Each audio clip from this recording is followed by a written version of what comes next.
So here we are, the Laura and Pat show, with our, I think our sixth webinar, I'm not sure. This particular webinar is talking about large classrooms. Although there's a lot of information that those of you who are in classrooms of 40, 50, 60 can use. And certainly I would define anything as a large classroom being over 60 students, although I think the typical is 100, 120.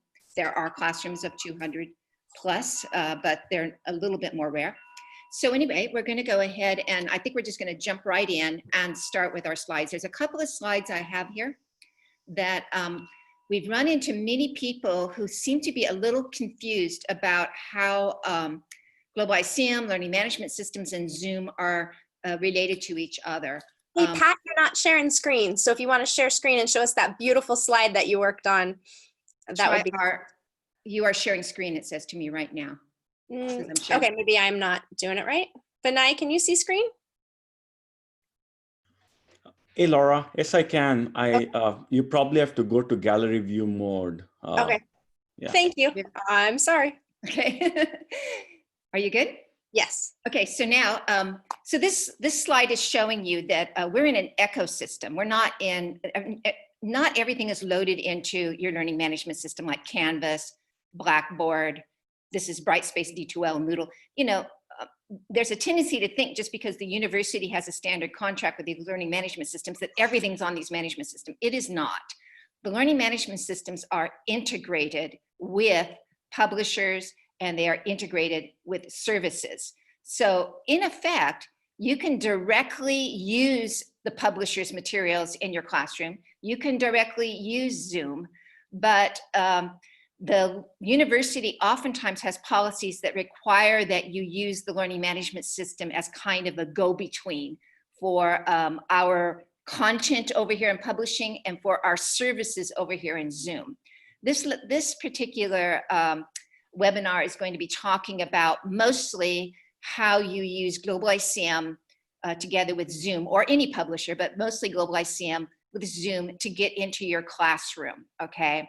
And if you want to integrate through the learning management system, sure, you can do that. We have many people who don't. They just go and use us directly and then they use Zoom directly. But if you want to use it through your learning management system, you can do that as well, okay? This slide here is showing you the instructor portal of Global ICM. The difference between Global ICM and most other publishers is that we have a lot more software, we have a lot more functionality. And we have all of our content. You see these readings, these activities, you see here. Plus there are assessments. And then in addition up here in activities and resources, we have the tools that you also have on your learning management system, such as assessment making, poll making, uploading of documents, and discussion boards. We did all of that because we had many professors who wanted to have that capability without having to go through their learning management system. Nowadays, it's a bit more common to go through the learning management system, but when we started out 8-10 years ago, many people wanted these things. Now, this gives me the opportunity here also to speak to the question of weekly modules, okay? In Global ICM, we have a series of, this is like a shell, my section, and then this would be sort of a webinar. I'm kind of calling it the webinar, but in essence, this is shell. You drag and drop items from Global ICM's platform libraries, and then you also can drag and drop items from our activities and resources. That's the way we work. You bring the things over into the middle. And what is best in online learning or teaching, it has been found, is basically establishing a pattern, because students in the online environment are not able to come to you in the classroom and ask you questions before class, after class. They kind of need it to be very intuitive. So they want to see, here's their instructions for the week, and then the items that they're supposed to do in the order they're supposed to do it. The other element that's important with online learning is that it's best to work in a modularized approach. That is, you establish the assignment pattern in the first week of classes. You complete that assessment plan for at the end of each week. So you don't have assessments that are like at the 5-week mark or the 10-week mark. You pretty much keep all of your assessment and your content operating in 1 week. And when the student is done with the week, then he goes on to the next week. So he's like going from one module to the next. And you keep that pattern going. That's very important because students get very confused fairly easily. And you want sort of there to be something where they go in, they start the week off and they know, this is what I'm going to do first, second, third, fourth, fifth. So I think that the online learning benefits from this repetition. It benefits from completing a module each week and completing all the assessment associated with it and not going more or less backwards at all. This is the other thing that's really important to learn about online, especially if you're going to go to those large classes, because we think, and that's just our prediction, that people who teach these large classes online, and again, as I say, that's anything over 60 students, these large classes, the universities are going to want the professors who teach these classes more and more. They're going to want them to be certified. And certified means that their class is following and meets a certain set of standards, and the most popular one is Quality Matters. I think this one is a nationwide standard. And here, if you've been on previous webinars, you know there are 8 categories in Quality Matters. 4 of those categories deal specifically with the curriculum and the content in the classroom. So you can see assessment, instructional materials, learning interaction between you and the students with each other, and course technology. So everything that we are recommending to you today is driving you in the direction of having a class that is easily certifiable according to Quality Matters, because it has the varied and frequent assessment, such as every week, that Quality Matters wants, the instructional materials where you're going down into the discipline and you're making the students do these kinds of varied activities. The learning activity and learner interaction where you're doing group kinds of work, where you're having the students work together, or at the very least work on a discussion board in such a way that they have as much interaction as you can make together. And then the course technology, which is the variety of technology you need to create as much learning engagement and active learning as you possibly can. All right, so this next slide is very key because Laura is going to talk about all these methods, but this slide kind of encapsulates everything that we want to really talk about in this lecture. Look to the left and you will see over here that if we were talking about a class that meets, say, on a Monday, Wednesday, and it has 120 students, that's a really classic example of the large class mode, okay? If you were in one of those large class lectures, you have the fully synchronous mode. That means that you can meet the class, you can have things online if you want to, but essentially you've got the classroom available to you at all times. That would allow you to have all the methods. Not all the professors who teach large classes use all these methods, but you could do it. But today we're going to talk about these 3 modes. Asynchronous large cohort of 120 students, meaning that you are not going to be meeting the class on a Zoom e-conference at all. You're not going to have synchronicity at all. So your effort, 100% of your effort, is going to go into assignments, developing assignments that have that Quality Matters variety of assessment, variety of active learning, engagement of the students, technology, etc. Then if you go on to do maybe mixing into that large classroom, 120 students meeting every Monday, meeting every Wednesday, partly on Zoom, you're going to want now to go and have not only the items up here in the asynchronous mode, but you're going to blend them together with what you're working on in the synchronous mode in the Zoom technology.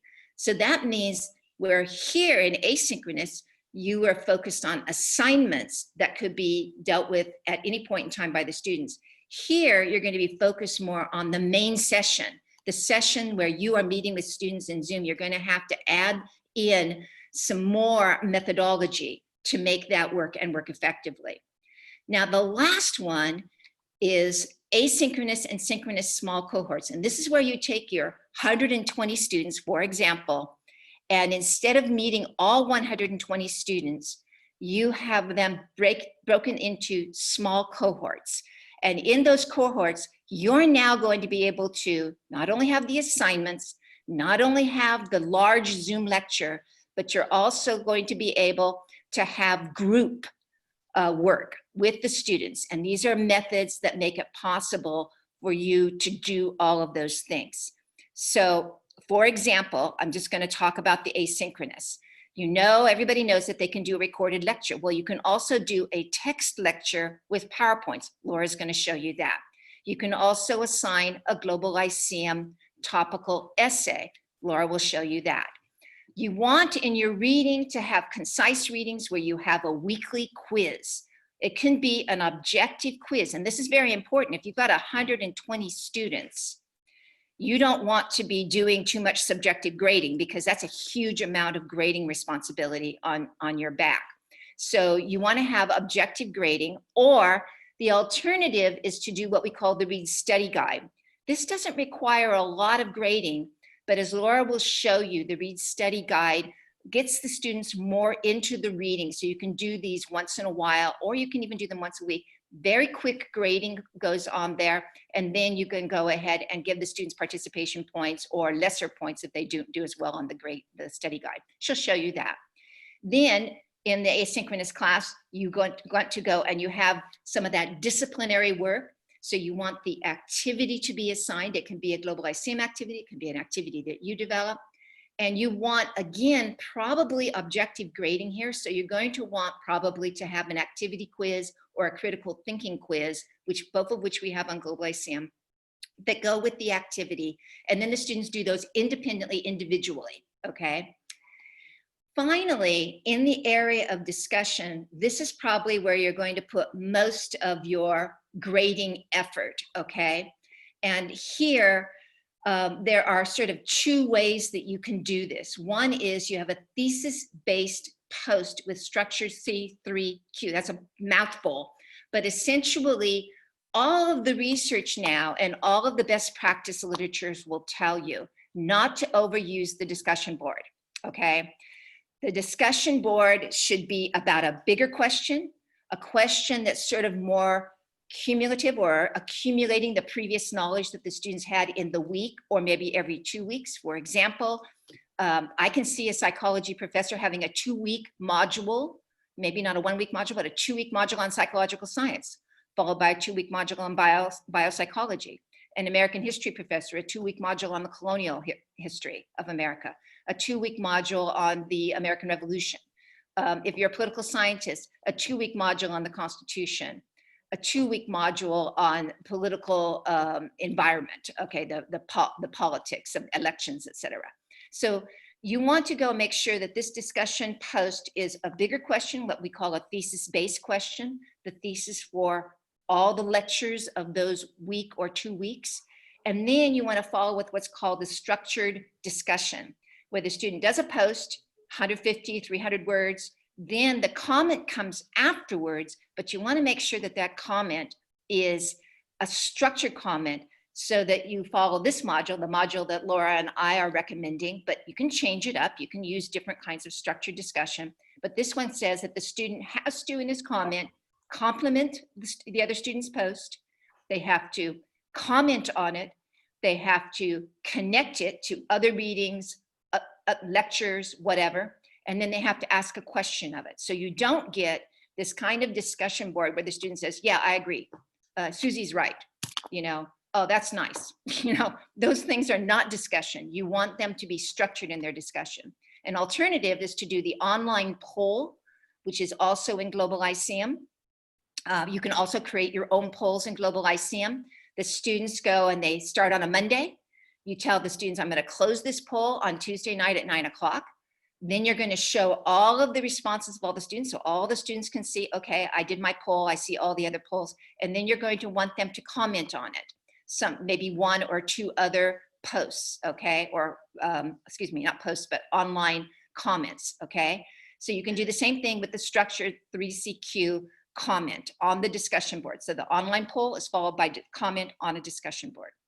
Okay, so those are kind of the basic bones of an online class. It has to, the best way is to make sure that it has asynchronous components and that these asynchronous components are not killing you grading wise. And they're not killing you to develop them. Although a lot of people put effort into the recorded lecture, I don't recommend doing all recorded lectures because you have to be very careful with boring the students if you go on too long. Which brings us now to the next mode, which is the asynchronous and synchronous large cohort of 120 students, where you are going to meet all 120 students on a Monday, not on a Wednesday, for Zooming or WebExing or whatever that you're going to do. You will continue to have these asynchronous components, and then you're going to have in the lecture, you're going to remember that your lecture chunking, you're not going to do all of your lectures all of the time. Excuse me. I love that we've made zooming a word. I think I It's a mentioned whole it new into a verb. vocabulary that we have. Zooming. We're going to zoom today. The next thing is you're going to want to have lectures that are 20 minutes to 30 minutes long. And then you're going to want to make sure that you jump in there with live polls, okay? And that's because the students will start ghosting on you and they will take off on you with regard to your lecture. And you're going to want to make sure that you keep them engaged. So in your lecture, your 20 to 30 minute lecture, you're going to also have maybe 3 polls or at least 1 poll as you go along. Again, in the activity, you assign an activity. And this time, if you've got time in the classroom after you finish your 30-minute lecture, you go into an opinion poll about the activity that you assigned individually. Or you can do a quiz poll in the Zoom. So you follow up your lecture with some talk and some effort about the activity. Then finally, on this particular segment, you've got the whole issue of live questioning in Zoom, which means that the students unmute themselves. They go, there's like a hands up technology there. And you go and you basically take the questions live, just like you would do anywhere else. The other way is back channeling, which Laura will explain a little bit further. And back channeling is when you keep your chat room open and you can go and essentially take questions there, okay? Finally, in the breakout, where you go and you decide that you're not only going to do Zoom lectures, you're going to do Zoom or WebEx breakout sessions with small groups of people.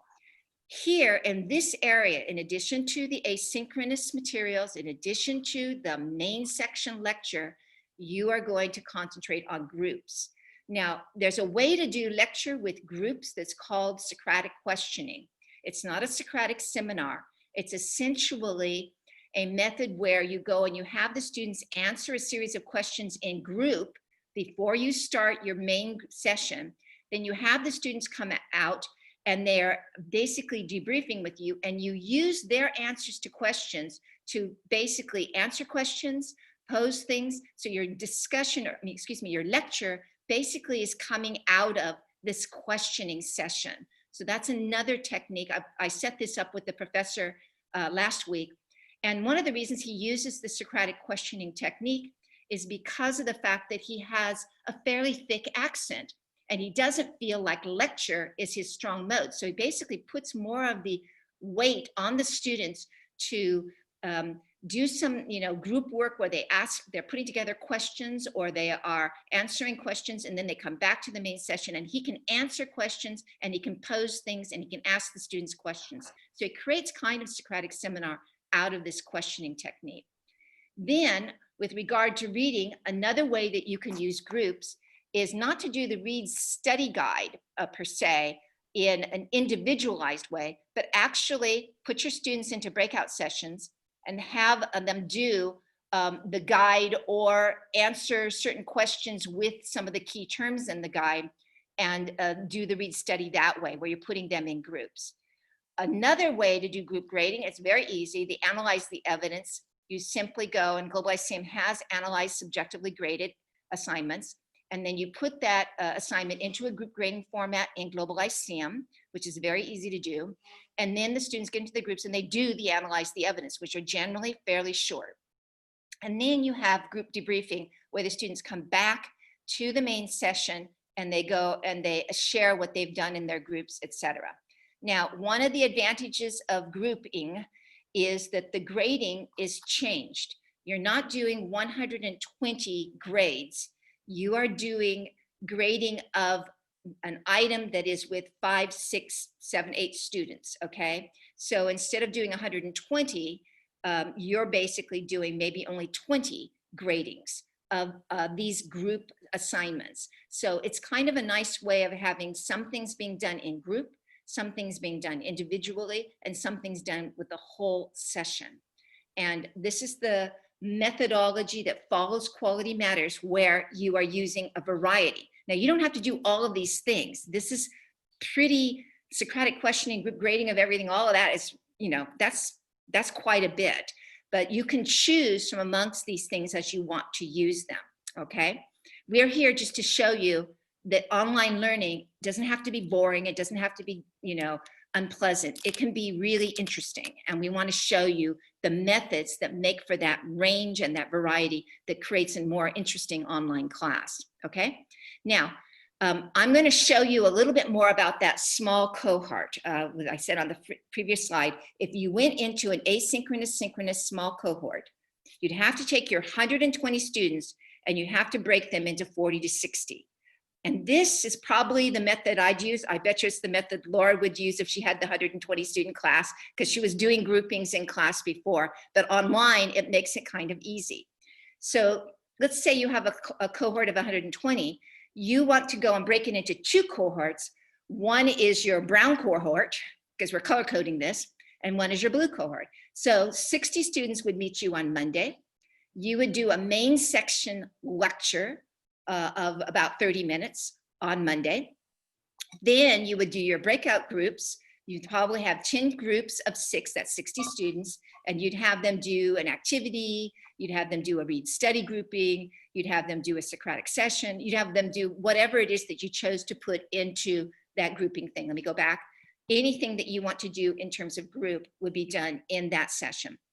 And then you go ahead and you do your debrief. In other words, so students come back to the main session, and here they would do the debrief, talking about what they did in the groups, and then you might end with a poll, or you might end with a lecture quiz on the main session lecture. Again, we recommend that you have this curriculum basically confined into a week-long lecture. And then, of course, the asynchronous assignments, whether it be quizzes, whether it be readings, whether it be activities or whatever, they would essentially do those, okay, on their own time at home. This is their homework. So there's an asynchronous component, and then there's these synchronous components of main session, breakout session, and debrief. Now, another way to do it, and this is probably the way that I would absolutely do it, is I would have 2-week sessions, and I would basically have one topic every 2 weeks. For example, psychological science, or the Civil War and the Reconstruction, or civil rights and civil liberties for 2 weeks, okay? And I would essentially create a kind of a 2-week module. And the main session would have 120 students.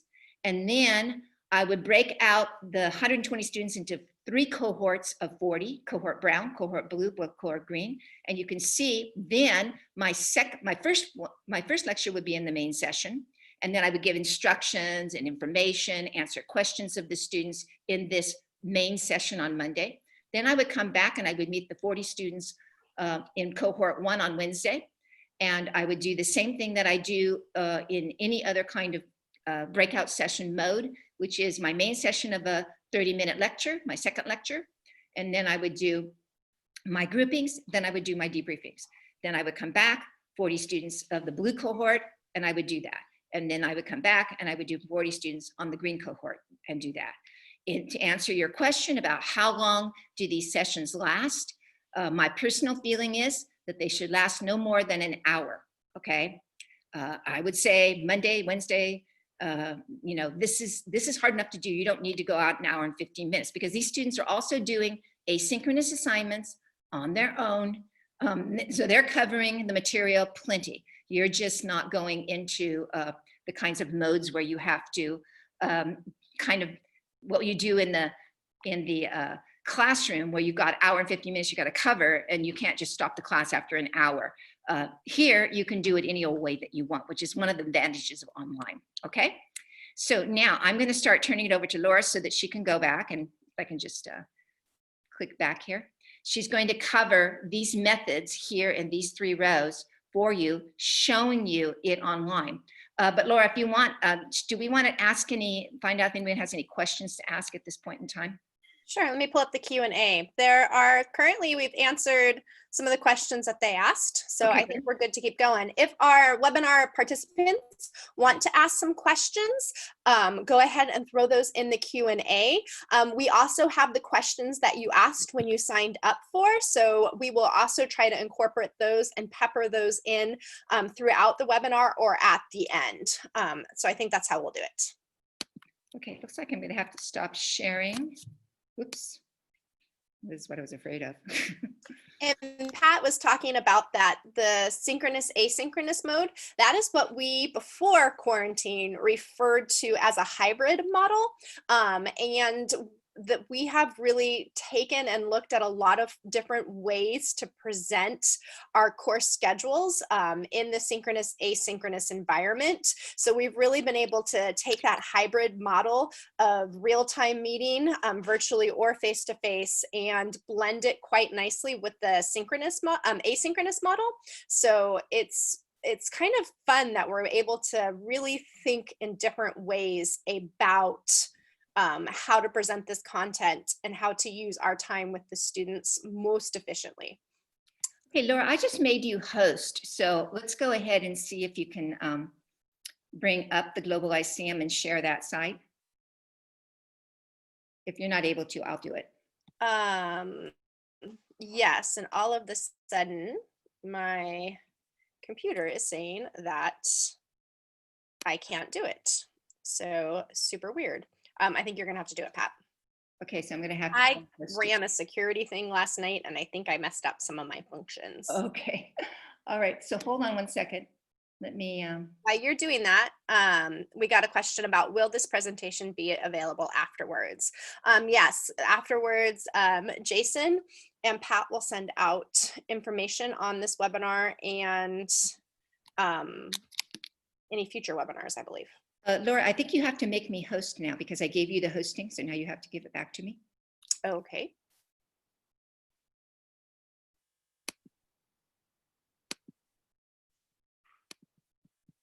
See if I can share screen now. Okay, my desktop. Share. Oops. Somehow my desktop has disappeared on me. I don't know why that I is. see your desktop. You see it? I do. Okay, I can't. For some strange reason. Okay, maybe I have to go over here. So if you click on the top of your Zoom screen, there'll be a view options and you can go to side-by-side mode. No, I don't see that. Okay. Okay. So Pat, we are seeing your desktop. You can go into your Chrome session at the bottom. You see that Okay, Chrome yeah, I'll do icon that. at the very bottom. Yeah. Okay, sorry. There we go. Yeah, okay. Yeah, and you can escape out of Yeah, I'm this. escaping it, yeah.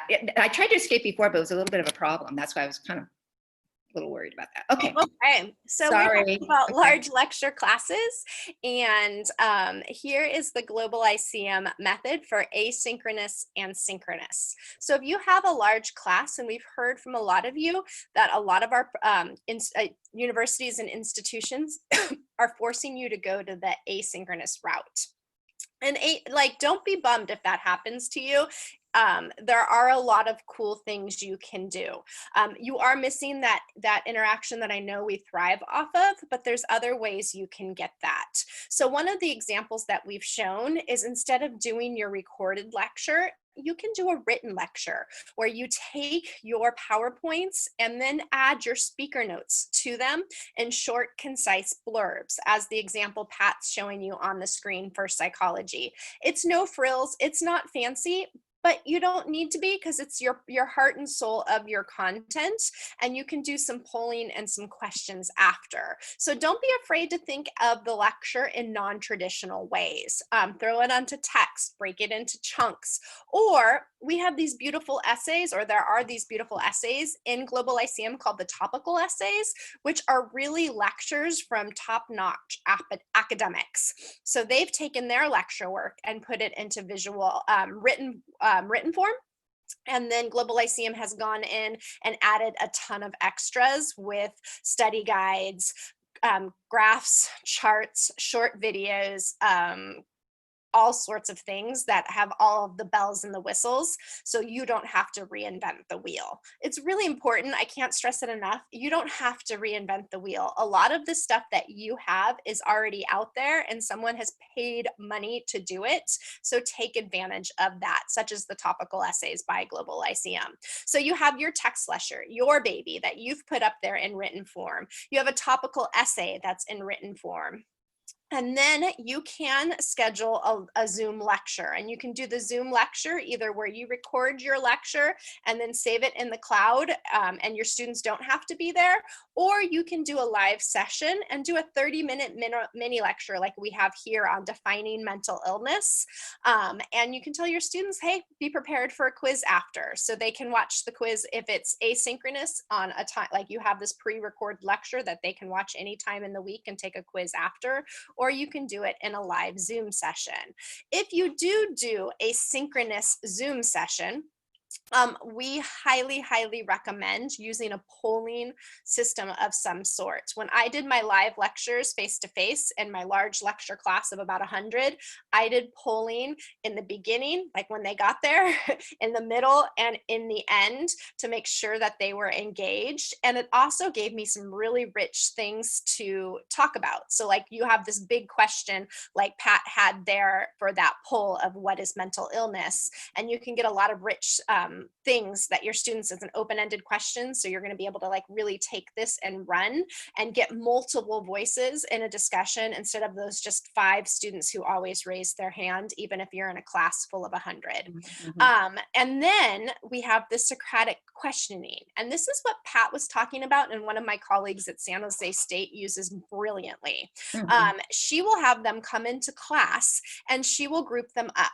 And she will take that textbook reading that they all should have read beforehand that you've quizzed them on, but now she makes them do something with it. And it's really beauty in motion. And it replaces the lecture in a large chunk, and the students retain a lot more of the information. So she groups the students into 5 and she assigns them all a question from the text.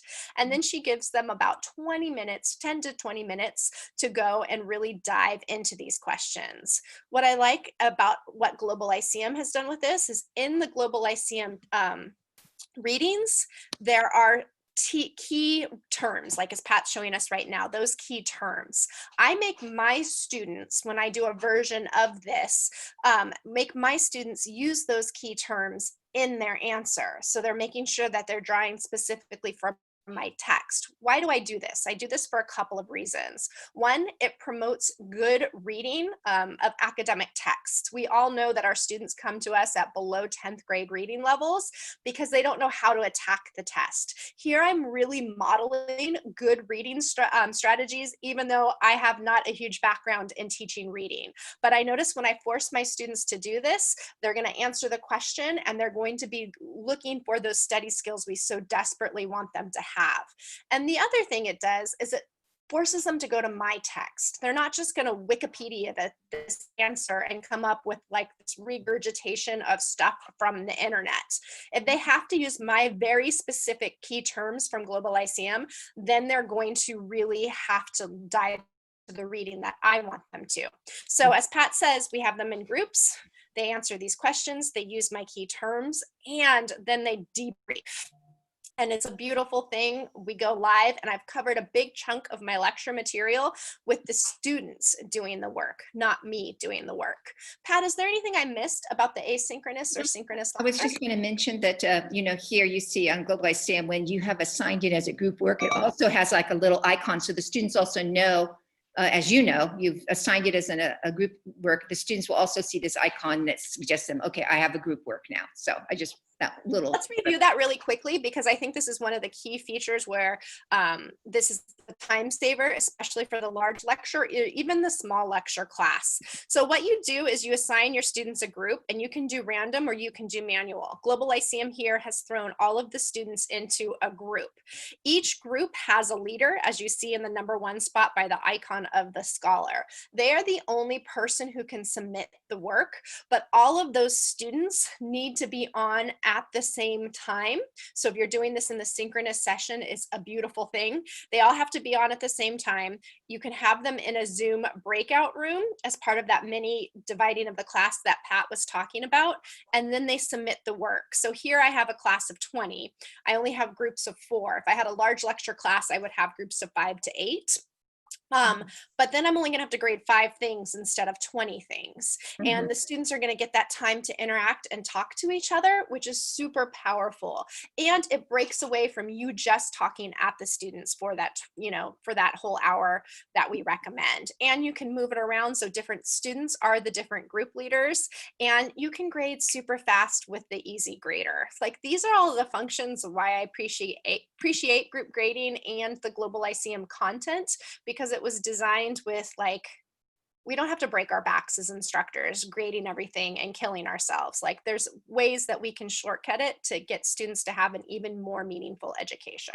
And I should also point out that you should move the group leader around. For example, every single week or every single module, whatever the module is, you should go and then move up the next group leader. And as we pointed out with the grouping, you can make the group leader number 1 person, the group leader, but you can say the person who's going to debrief is group number 2. Okay, so you can change it so that the debriefer is a different person, which is also very good small group work methodology. Okay. And let's say Jason Carledge isn't there and he's ghosting my class that day. If he's not on at that same time, then he's not going to get credit. He's in group number 2, Pat, under Chris Wong. Yeah. So if Jason's not there, then Jason doesn't get credit. Yes, exactly. So that, like, alleviates that problem of people not showing up to class, which is huge. Canvas hasn't solved for that yet. Yeah, especially when you have 120, that's a nightmare. Okay. So, let's go on to reading methods. Okay, so reading methods. This was what we had talked about before. And these are those section and focus questions. And what I like and highlight about Global Lyceum is it does teach students how to read without you having to be a reading professor. All of these questions go to the overarching theme of the chapter. Each chapter has a thesis. So not only are they giving background and content information, but they're also giving you a chapter focus question, which is a big idea, which translates quite nicely to your end of the week discussions. So again, not reinventing the wheel, having these big, powerful questions that are more than a yes and a no, directing students towards the text that you want them to read, answering minor thesis questions, and it all puts it together in a nice package.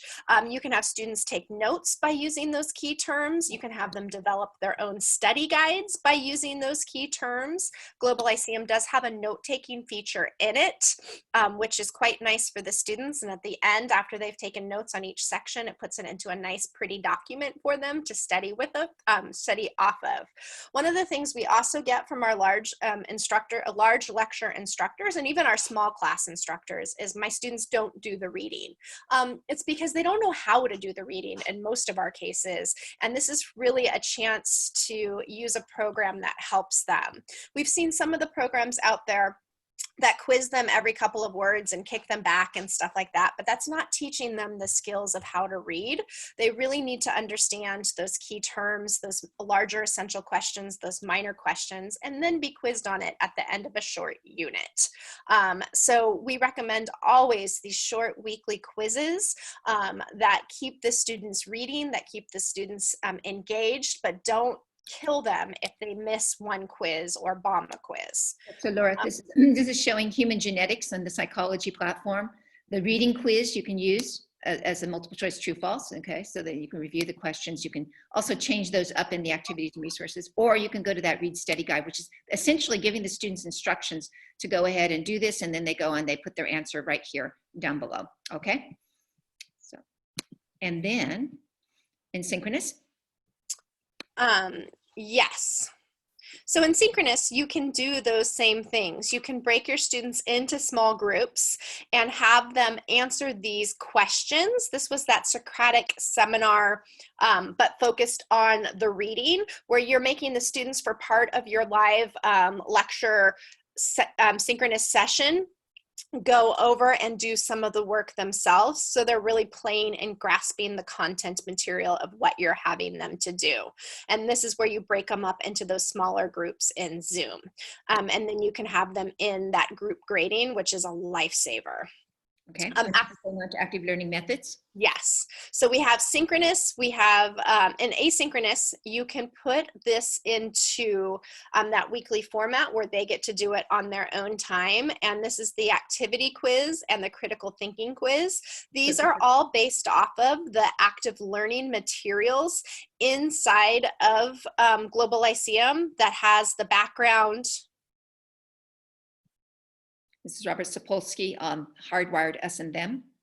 And then they have the materials to work with and analyze the evidence.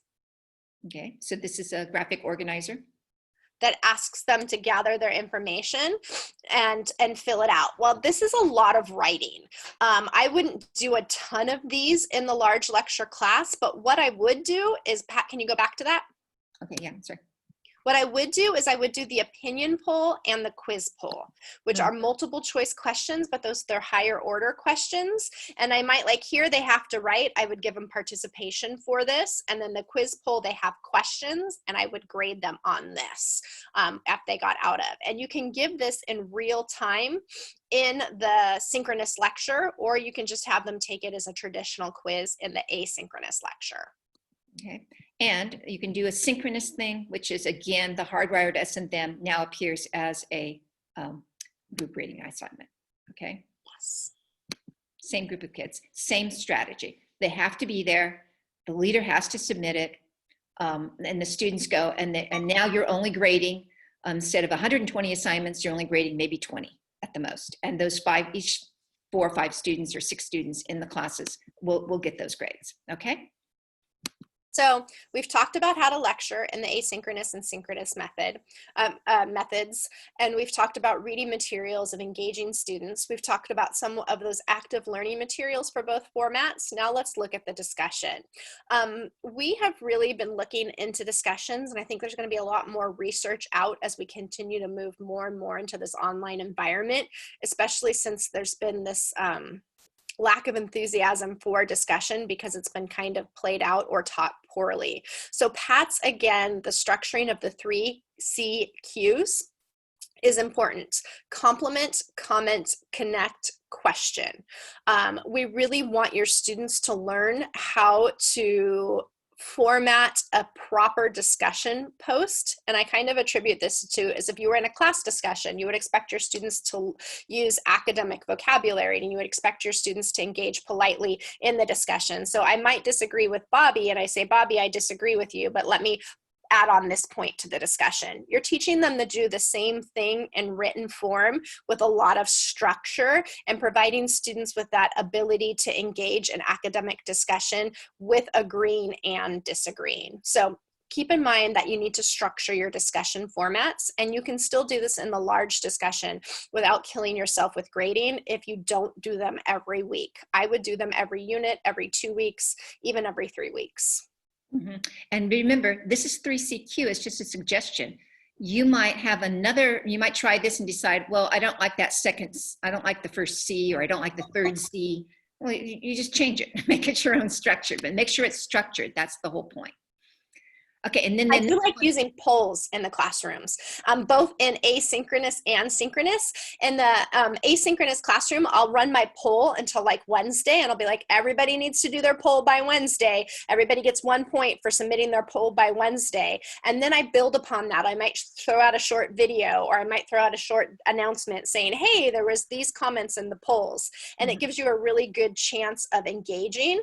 The other thing I might do is I might use that poll and then have the discussion board at the end of the week. And they have to they have to pull out a comment from the poll. So you can post the results for a certain amount of time to your students from the poll.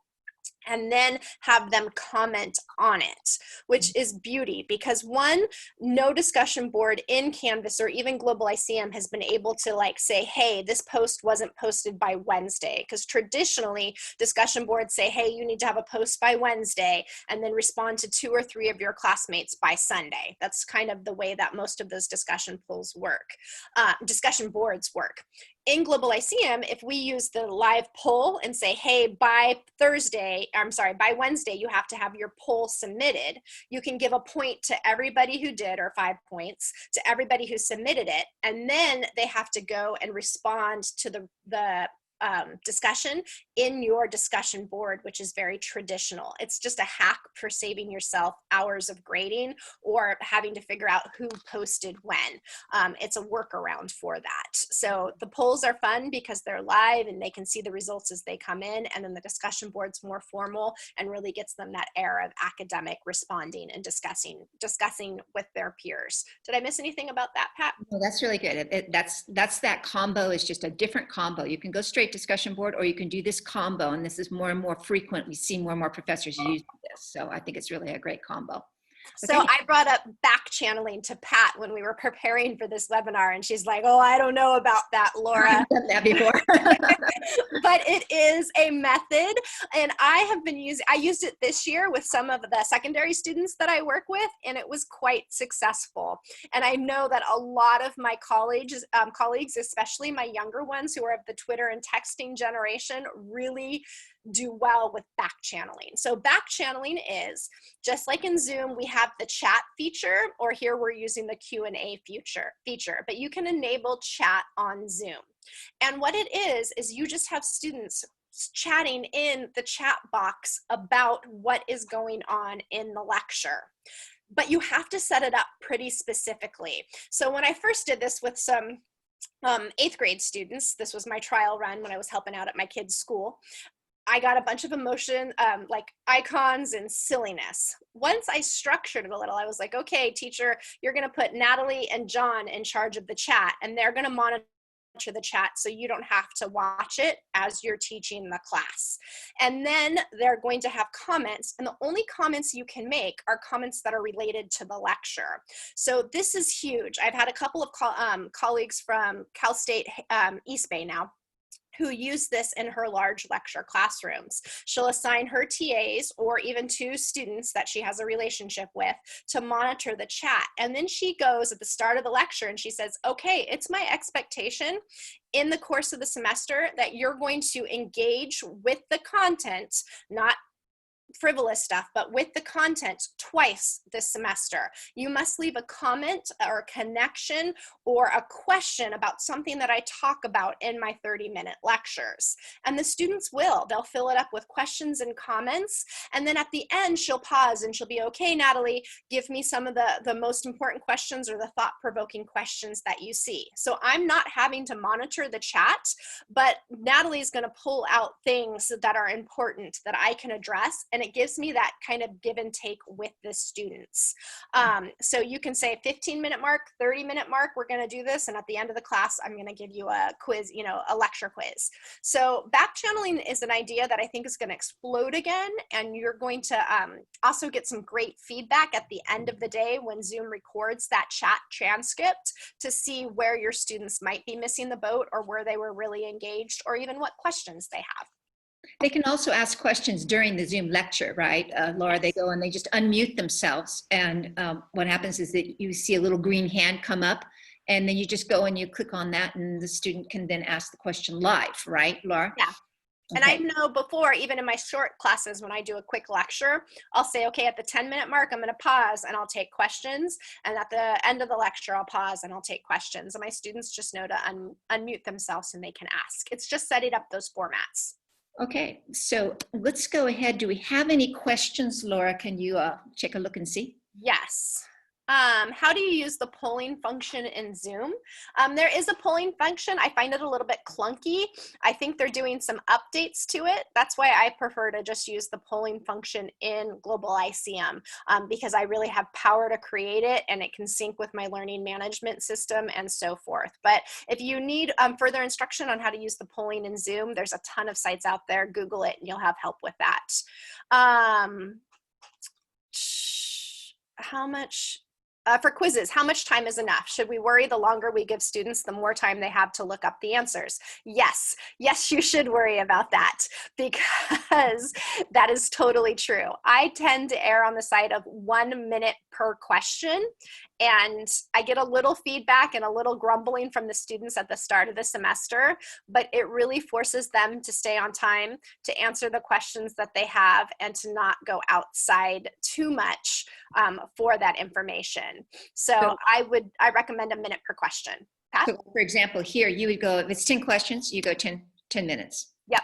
Some people might go an extra 5, but essentially you really want to rush the students. You don't want to give time to fool around. And remember, these aren't like deep essay provoking questions. I generally set my quiz to beginner and improving. So these are comprehension questions, just kind of keeping them honest that they've read it. If I was to do the advanced questions that Pat is kind of showing you, I might give an extra 5 minutes. And again, they're multiple choice questions, and it's really challenging them to make sure that they're reading and taking good notes, and they need a little bit of that stress. We don't want to make this an easy open-ended thing for them, because they tend not to get as much out of it. A little bit of stress is not a bad thing. Mm-hmm. Given that you mentioned the week should be structured in modules before students have responded to the poll on Wednesday, where would you upload the new video, etc., based on the submission? That's a great question, Cassie. I combined this. I would post an announcement. So I use my learning management system to post all of my announcements, and I would put my video there. And then I would also add it to the week and just say in my video announcement, like, hey, I'm going to add this to this week's content. And I would throw it in the middle of the week to that module. You can always throw things in. You just got to announce it to the students. And especially if you're really consistent with that and you do that on a weekly basis, they'll know to look for it. And another interesting thing to see is how many of your students actually watch your videos. I was doing one semester I did weekly videos, and 5 students watched them. They much preferred the written. So then I was just saving weekly videos for things that were really powerful, or like things that I needed to demo for them on how to do. And then students would watch those a little bit more if they had a specific issue. Yeah, the thing that's really critical here is that you want to reserve the Zoom. If you do Zoom, you want to reserve it for the big stuff. So you're going to prioritize the lecture, that 20-minute, 30-minute lecture that's high content, complicated stuff you want to put into Zoom. Then the other things that are lesser could be recorded, could be text lecture. But I agree with you, Laura. The students don't seem to like recorded lecture. I don't know why universities keep pushing it, but they don't seem to care for it very much. And Christine said, so you put the video in the announcement itself. Yes, I put the video in the announcement itself. I've played around with YouTube channels and things like that, but just putting the video in the announcement itself should suffice. And I never make my video longer than 2 minutes. Like I used to do 5 minutes, and they just don't watch them. So 2 minutes or less, real quick, to the point, or showing them specifically like how to do something, like a skill, like a how-to. Mm-hmm. Pat, are we missing any of the questions from the survey that was sent out? The previous questions in the survey were mostly focused on how do I get my students engaged, okay? And that's pretty much this situation. You have to pretty much decide that you're going to do variety and that you are going to do more groupings, okay? I mean, kind of focusing in here. Remember, here you're talking about assignments. Here you're talking about lecture main session. Here you're talking about grouping. And as you do that, you're kind of going more and more down into these elements, okay, where you are actually interacting. The grouping creates the interaction. It's pretty hard in an asynchronous classroom to do that. So that's what most of the questions were asking about. They were more focused on that particular element. We did have one person, remember, Laura, who asked about the how to see all the students when you have a large class, how to see all the students at once. And in Zoom, the important thing is that Zoom will only allow 49, I believe it's 49 images on the screen. Is that right, Laura? I think it's Sounds 49. right. Yeah, 49 images on the screen. So that's kind of one of those situations where if you really need that sort of tactile look, you want to break down your class into 40 student cohorts, okay? On the other hand, if you're showing the Zoom, all the images of the students, I'm not sure what you gain from that, because the minute you go and you put your PowerPoint up to do a lecture, you won't be able to see them anymore, you know? So I'm supposing the person is thinking about discussion, okay? So as I said, if you really need to be seeing all the students at once, et cetera, you know, and if going into the groups is, you know, kind of in the breakout sessions, going and visiting the groups is not sufficient for you, you need to go and break down into smaller cohorts, the larger class into smaller cohorts. So that's, you know, one of the things. We also had a few questions that were asking about how do you do the Zoom breakout sessions, which we have dealt with before. Laura, if you want to mention something about that. The Zoom breakout sessions, if you're using group grading of any kind, that's where you would see most of your breakout sessions would be in this area, you know, things that require the students to do something. And you need to either have them do something for reading, you have to have something for activity, you need to have something for lecture, you know, where they're preparing for lecture, you have to have something in the group. And the essential thing is that Zoom does not have group grading functions, okay? It's not connected to a grade book of some sort. Yeah, you know, Global ICM has, and it's not connected to content. The learning management system is not connected to content. So essentially, you have to have a group grading going on somewhere over here, okay, to essentially have the students meet with each other, but all of the actions, the typing, just, you know, all of those pieces, anything other than the discussion has got to be done in some kind of a format where you can then collect the assignments, and then you can grade the assignments and get them into your grade book. It has to be basically done at the publisher level. You know what I mean? I suppose you could do it with the learning management system if you created everything yourself, but if you're not going to create everything yourself, you have to kind of work off of the publisher level. Okay? And there aren't a lot of publishers who have group grading. We're one of them. I don't really know another one that does that, but in any case, that's where that's at. Are there any more questions or anything? Are there, yeah, sometimes you can do group assignments in a Google Doc, and that is nice, but then again, it doesn't export straight into your grade book unless you've gone through the system of setting it up in Canvas, which is a little bit cumbersome. So there are other ways to do group grading, and there are other OER resources. I would note that I picked Global ICM because it was at a price point that fit my OER needs. It wasn't going to be the $100 like some of the larger Pearsons and stuff would do.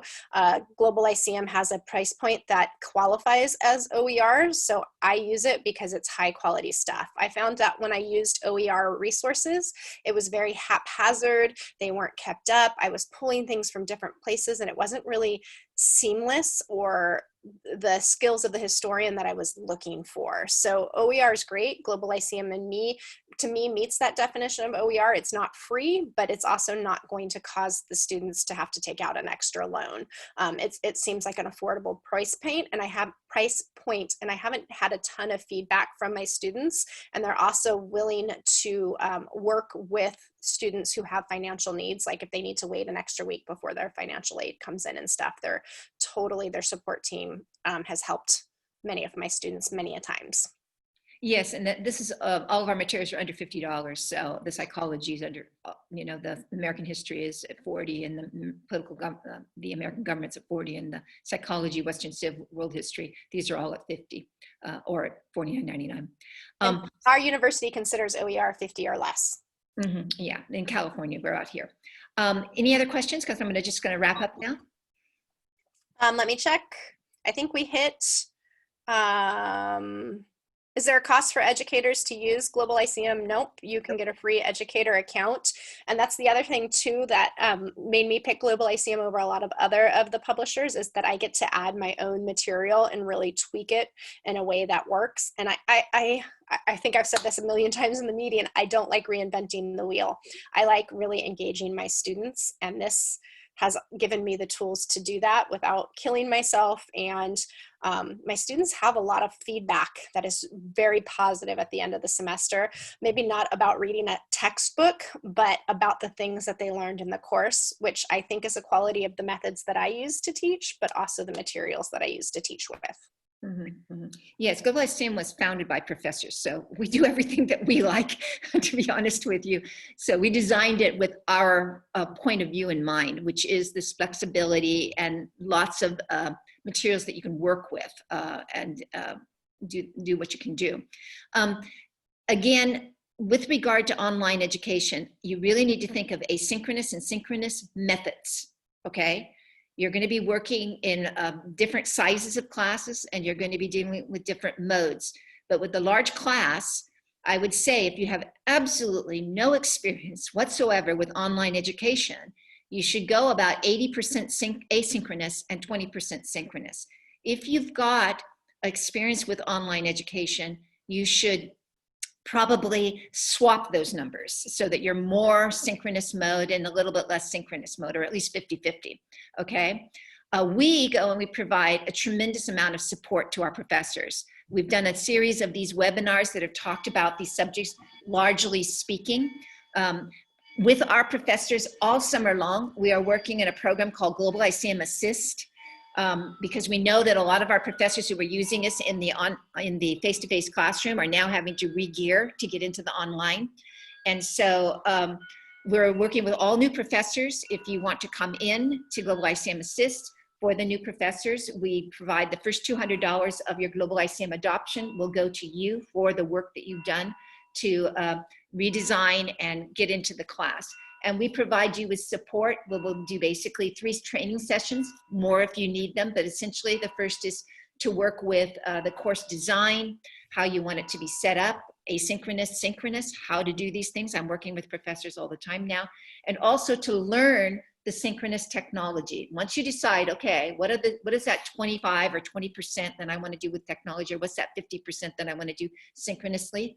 We work with professors. If you've got Zoom as your thing, or if you've got WebEx, we will work with you so that you get ready for the fall. Right now, a lot of people are like, oh, this was such a hard spring. They're just like kind of in a June swoon at this point. They just want to take a vacation. But I know that a lot of professors are thinking about what comes next. You don't want to do everything at the last minute. So we are encouraging people, take a look at our Global ICM materials. I think they're really good.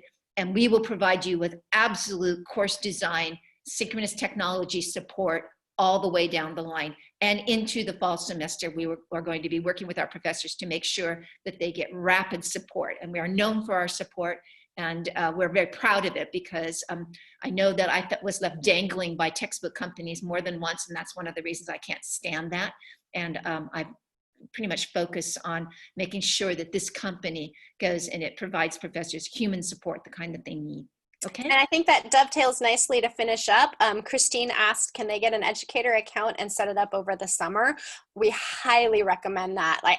That's what I did when I first started. Was I played around, I added my stuff, I really did it. And then I had one of their faculty advocates look over what I had done and like, hey, is this going to work? Do you see any pitfalls? Because I didn't need a lot of hand holding on the tech, but I needed a hand holding on like, is this going to work? Am I going to kill myself? Is this going to flop? So like grab a free account, play around, and then ask for some feedback. It was truly like, it helped me. And again, they're all educators on their faculty support team, and they're fantastic. Okay. Okay, well, thank you very much. Like I said, we're going to be following up with the recording of this, and also we're going to probably make PDFs of some of these slides so that you've got them available to you.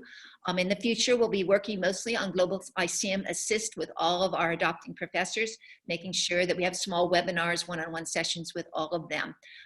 And like I said, go ahead and contact me, patricia.don@globalicm.com. We'll have that on the literature that we send to you. And we can go ahead and set up a session if you'd like to look further into Global ICM, and then see if you want to go ahead and become part of the Global ICM Assist program. Okay, thank you very much. Thank you. Bye-bye.